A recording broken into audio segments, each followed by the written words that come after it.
les élus insoumis, ce qui est sûr, c'est qu'on veut être au moins aussi agressif que les spéculateurs le sont pour s'emparer de notre ville. Aujourd'hui, il y a des Montreuillois qui sont expulsés, ou il y a des Montreuillois qui fuient Montreuil parce que en fait, les loyers aujourd'hui sont trop chers. Donc, tout à fait.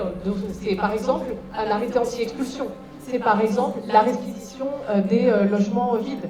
On voit des quartiers entiers aujourd'hui qui sont ghettoisés. Moi, pour la part, j'habite dans un des plus grands quartiers de Montreuil qui s'appelle Lannou. On voit bien aujourd'hui que la population a énormément changé, mais on concentre les difficultés et justement on laisse les personnes entre elles et puis rien n'est fait. J'ai jamais vu des locataires autant en souffrance. J'ai jamais vu des locataires, mais limite, ils étaient prêts à aller chercher un troisième boulot pour payer leur décompte de charge.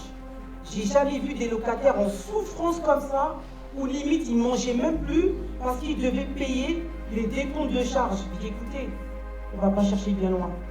Tout le monde va contester. Même si tu dois 200 €, tu contestes. On a tous contesté en masse.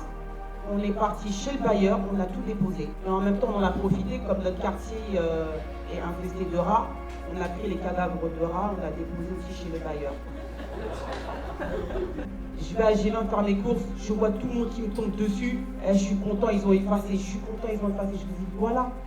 C'est pour ça que je vous dis que quand il faut mener la lutte, il faut aller jusqu'au bout. Mais tôt ou tard, quand vous êtes dans votre raison, eh ben ça paye. Le logement social, aujourd'hui, ça doit être notre outil qui est au service des habitants et qui permet aux gens qui n'ont pas les moyens d'aller dans le privé de rester à Montreuil. Et si on n'étend pas la proportion du logement social à Montreuil, alors on ne pourra pas garder les gens qui ont des revenus médians et voilà, des revenus, somme toute, finalement normaux, mais qui aujourd'hui ne suffisent pas par rapport au montant des loyers.